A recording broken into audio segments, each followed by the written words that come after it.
I've decided to do a review blog of each and every anime I've seen. In this blog, I will be talking about each of the anime and my takes on them. These reviews will involve spoilers, unfortunately, so if I'm covering an anime you are not familiar with, this is your chance to click away and rent the anime, buy it, borrow it from a buddy, whatever you need to do. However, if you choose to watch this review, be my guest. It may pique your interest in an anime you have never considered watching before, or maybe even give you further cause to avoid certain anime and be glad you have never watched them. The first anime I'm covering is for you horror fans. I'm talking about Jigoku Shoujo, or as it's more commonly known, Hellgirl. Hellgirl is an episodic anime that centers around an enigmatic girl known as Enma. This anime has 3 seasons, each consisting of 26 episodes. Hellgirl Season 1 has been dubbed to English by Funimation. Jigoku Shoujo Futakamori and Jigoku Shoujo Mitsuganae have not yet been licensed, nor has the Jigoku Shoujo live-action series. As the series is episodic, I will look at each episode individually and explain my views on them, both good and bad. I won't do this with every series, however. With anime like Dragon Ball, Yu Hakusho, and Bleach, I do plan on just focusing on each season and the different story arcs of those seasons. As for this season, I have done an essay at one time about the first season of this anime.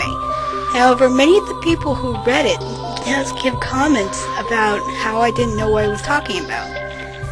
I'm going to be honest and say I am not an expert on the Japanese culture, nor have I ever claimed to be an expert.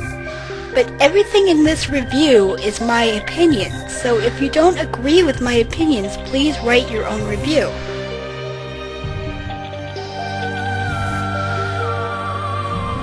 In almost every episode, I is summoned by certain individuals who feel victimized to the point they feel emotionally backed into a corner.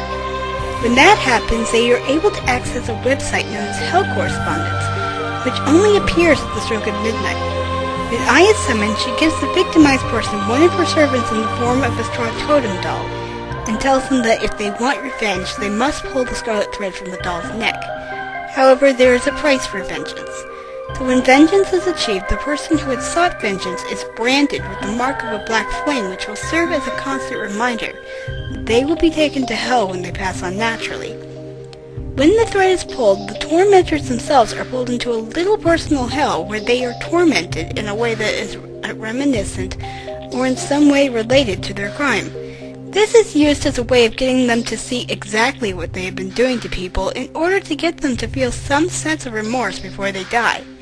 There is a lot of creativity and originality in this anime, and everything is well put together to create a satisfying story. The music score is well done and ranges from beautiful to spooky, and even the music track of Jigoku Rock, which is played when Ai is going to fulfill her client's request, just screams someone is going to get it. The good points about this series is the gorgeous animation and the compelling story that awakens through every episode. Also, the way the story is played out brings to mind philosophical questions about human morality, as well as the cycle of hatred and vengeance. However, for everything that's good about it, there are also flaws. Hellgirl, although a horror-centered anime, sadly doesn't really maintain all the suspense you would find in movies such as The Grudge and The Ring. The story, although creative to a degree, also has its moments of repetition. Enma's speech about how vengeance comes with a price. Me. My name is I. This is for you.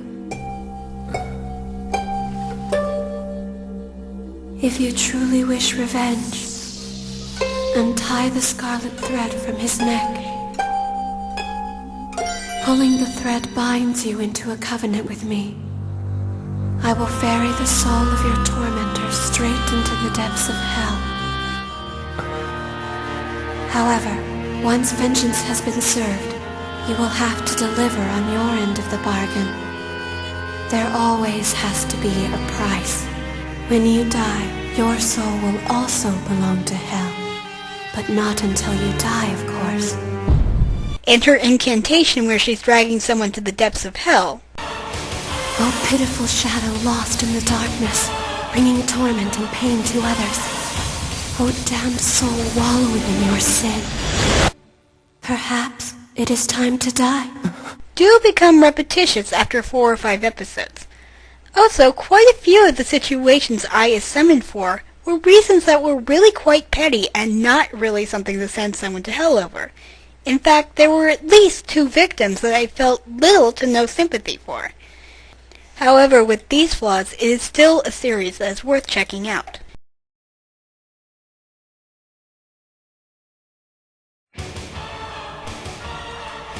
The story, as I have said, is episodic, so the episodes don't really have anything that ties them together other than the reoccurring plot pattern and characters.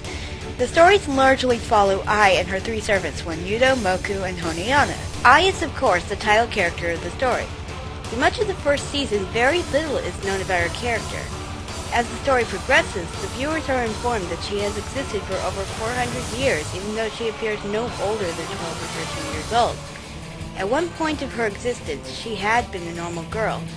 However, it's revealed later in the first season that she committed a terrible sin and must serve the god of hell as his messenger until she has paid the price for her actions. When she isn't ferrying souls to hell, she lives in a world that resides in perpetual twilight with a mysterious old woman she refers to as grandmother. In the original audio, the voice of Ai was played by Mamiko Noto, and her dub voice was played by Nina Palencia.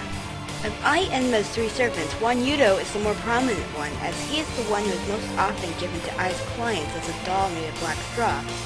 In his human form, he takes the form of an elderly man dressed in traditional Japanese clothing. When Ai heads out to avenge someone, he serves as the flaming wheels of her coach, which is appropriate because his name means wheel entering the road. His character is derived from a demon of the same name. In the original audio, he is voiced by Takayuki Sugo, and his dub voice is played by R. Bruce Elliott. The second of Ai's servants is known as Ren Ichimoku, or simply Moku for short. When he appears as a doll, it's always in the form of a blue straw totem. In human form, he appears as a young man who has one eye covered by his hair. Like his other 2 companions, Moku is not a normal human. Unlike Honeyona and Yudo, who are based off certain yokai, Moku is actually a Tsukumogami, which is a spirit that resides in an artifact that has existed for over 100 years. Because of this, he is somewhat clueless and easily puzzled by humans and what they do. However, like Yudo and Honeyona, his name is in fact a pun for an ability he has in the series. His name means one glance company. This is significant because he can project his covered eye anywhere, so he can look in and eavesdrop on situations regarding the people they are targeting. In some situations, he also projects his eye to scare people. Moku and Honeyona are often partnered together to get information on the target their client wants to send to hell, and also the situation that is involved. In the original version, Moku is played by Kazuki Kato, and in the dub he is played by Todd Habercorn. Honeyona is obviously derived from the Legend of the Bone Woman, as she exposes parts of her body as a skeleton in order to scare the targets. In her doll form, she takes the form of a red-strawed totem. Normally in her human form, she is dressed as a geisha, though on missions she is often seen dressed in a red dress suit. She and Moku are often teamed together to observe and gain information about the person they are targeting by standing as close to them as possible. Honeyona is also skilled at throwing knives. In the Japanese version, she is played by Takako Honda, and in the dub, she is played by Jennifer Semin. 2 major reoccurring characters in the Hellgirl story are Hajime Shibata and his daughter Sugumi, who do have a very significant connection to Ai Enma towards the end of Season 1. Hajime is a sleazy freelance reporter who earns a living by blackmailing celebrities with evidence of scandals and other affairs they don't want the public to see. He also begins to gain heavy interest into Hell correspondence, but as he begins to see the dangers involved, he feels it is his mission to track down every person who has summoned Ai to try and prevent them from seeking vengeance. When he learns his daughter is able to have visions of Ai and the people who have summoned her, he uses her for information to help him track down Ai's next victim. It's later revealed he's doing this because his wife had died in a tragic accident and he feels he was the one responsible for it. In Seasons 2 and 3, it's revealed that Hajime had disappeared mysteriously without a trace after writing a biography on Ai Enma. Whether a 4th season of Hellgirl revealing Hajime's fate will ever be written is unknown. In the original version, he is played by Yuji Ueda, and in the dub, he is played by John Bergemeyer.